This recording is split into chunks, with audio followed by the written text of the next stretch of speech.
Hello, welcome to the video. What we're going to be talking about is tourism demand or tourist demand and motivation. Why people travel. Basically, that's what we're talking about. So, in order to begin looking at why people travel, it might be important to look at why uh, traveling and tourism and tourist activities is different or differs from other types of consumerism. All right. So the biggest difference is the purposes is different. The purpose, I use the example of a hammer, right? The purpose of a hammer is to hammer nails, right? Or to bash walls in or whatever, but it has a very obvious purpose. The purpose of a trip might be more involved than that. There might be many different purposes of a trip. All right, the motivation, why people decided to pull the trigger on that. The motivation for a hammer is I have a need, and that need is a nail sticking out of a piece of wood that desperately needs to go inside of that piece of wood.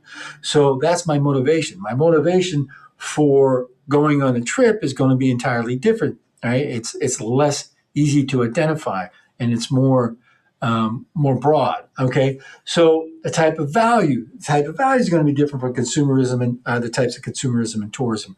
Um, Going back to my hammer example, the value of that hammer has to do with how effective, how well that nails that drives that nail into the wood.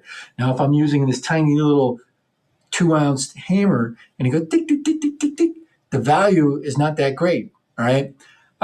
So, however, the value of a tour or a tourism activity might have nothing to do with the effectiveness of certain aspects of it, right?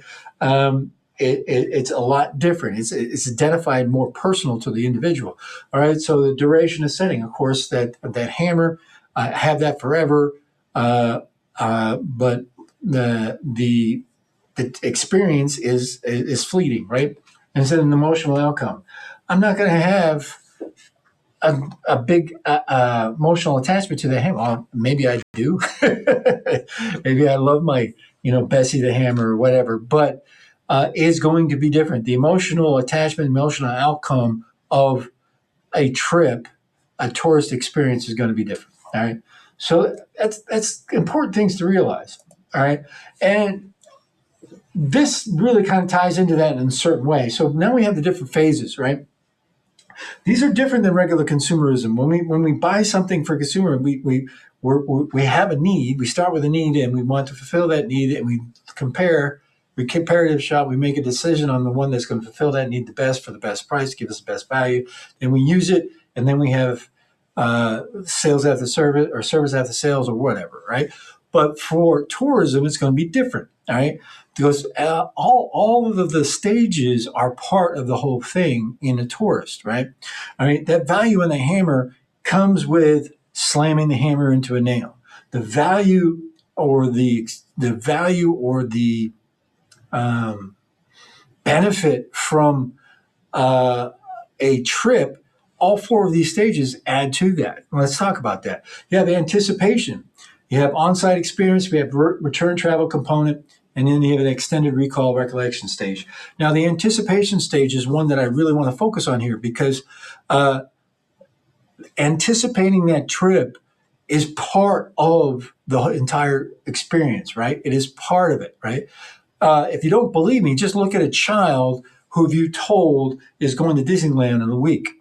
That week that they're anticipating going to Disneyland, that emotion that they're feeling, that joy, is pretty similar to the joy that they feel actually when they get there. All right. Yeah, there's some differences, but it is all part of it, right? So the on-site experience, of course, is the thing itself, the Disneyland in this case. All right, the return travel component. That's always a very interesting part of a vacation. Coming home, you're looking forward to sleeping in your own bed. You're looking forward to getting back to normal, but you're still high from the experience. So that's a very interesting thing. All right. And then you have the extended recall and recollection stage. As a kid, every summer we used to go to a little cabin on a lake, very very rustic, just barely had electricity and barely had plumbing. No heat, no TV, no phone, nothing, right? Very, very rustic. 50 years later, it's still something I think about at least once a week, right? It's my most fondest memories, right? So we have to respect that as people in this industry, that we are providing something that people are going to think about or have in their memory banks for the rest of their freaking life. All right. So kind of ominous, but that is something that is a stage, right? That's a very long stage. All right. So moving forward. So demand. What does demand mean? It's a total number of persons who can travel or wish to travel to use tourist facilities and services at places away from their home and work. Okay. So we're talking about demand specifically for travel and tourism, right? But basically, we're talking about is the people are going to do it. That is the demand, right? We are providing something because there are people going to do it. If there was no people going to do it, we couldn't provide it because, or we wouldn't want to provide it because no one's going to buy it, right? So we have three different types of demand. We have effective or actual demand, we have suppressed demand, and we have no demand. There are a number of people in the market that are our demand. Those are the people that will tour, will go on tours, will go on travel, will engage in tourism activities, right? So that is the effective or actual market, right? So then you also have, or excuse me, demand. Then you have the suppressed demand. Those are folks that want to, but can't. Why can't they? The most obvious one is financial, but there's also other ones too. They might have a family situation where they can't leave home. They might have a work situation where they can't get time off. They might have a health issue where they can't get on the plane. Many different reasons, right? And then you have no demand. There are people in this world, believe it or not, that have no desire to travel. I lived next door my entire teenage life until I left home when I was 18, next to a woman who had never been more than about 40 miles away from home. Now, one time we took her on a trip with us to about 80 miles away, and she was just blown away that there was a world outside there. So other than that one time that we took her somewhere, to this day, she's 87 years old. She's never been more than 40 miles away from home. That's weird. Okay, just say it. Okay, so there is no demand people out there. All right. So this is kind of a interesting slide here. What we're talking about is determinants. What makes people determine once they have that demand, once they have the motivation, what directs how they go or where they go.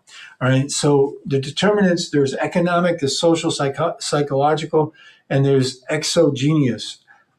In parentheses, it says business environment. It's more than business, it's safety and other things. So let's talk about it.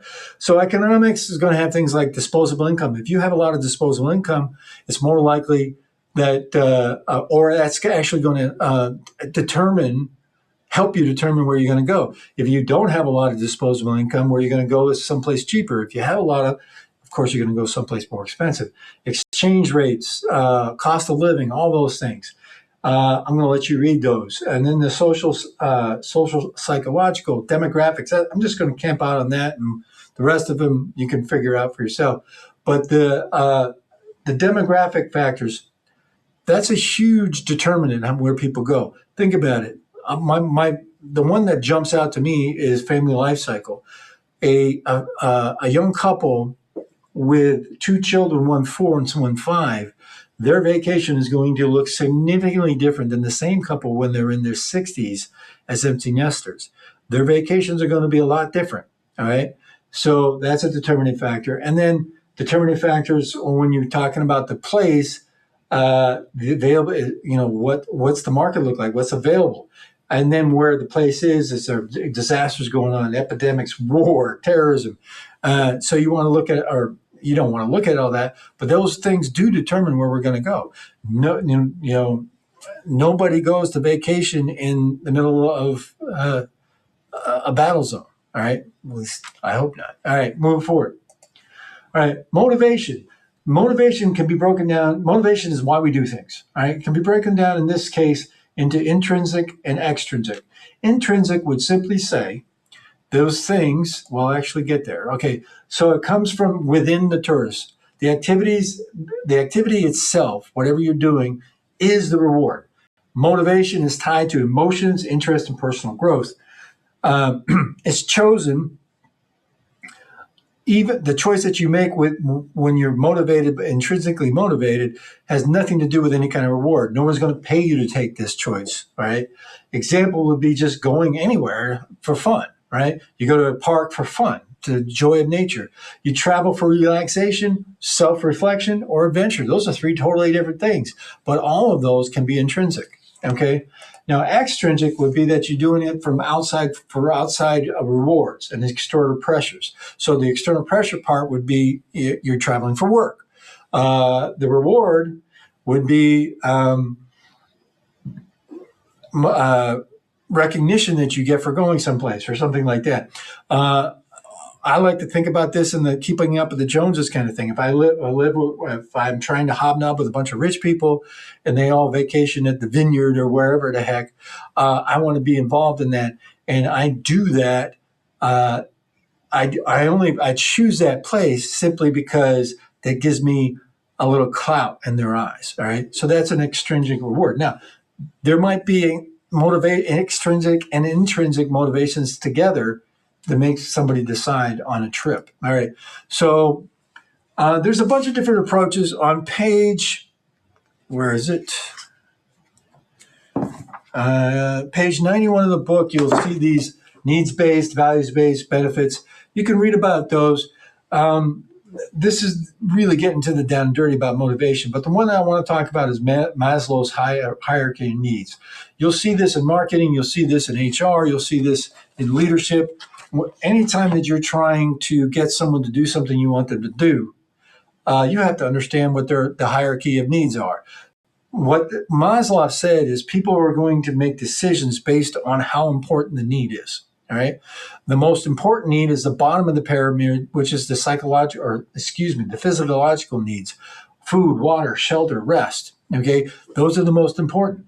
Then you have freedom from anxiety and threat and attack. That's the safety needs.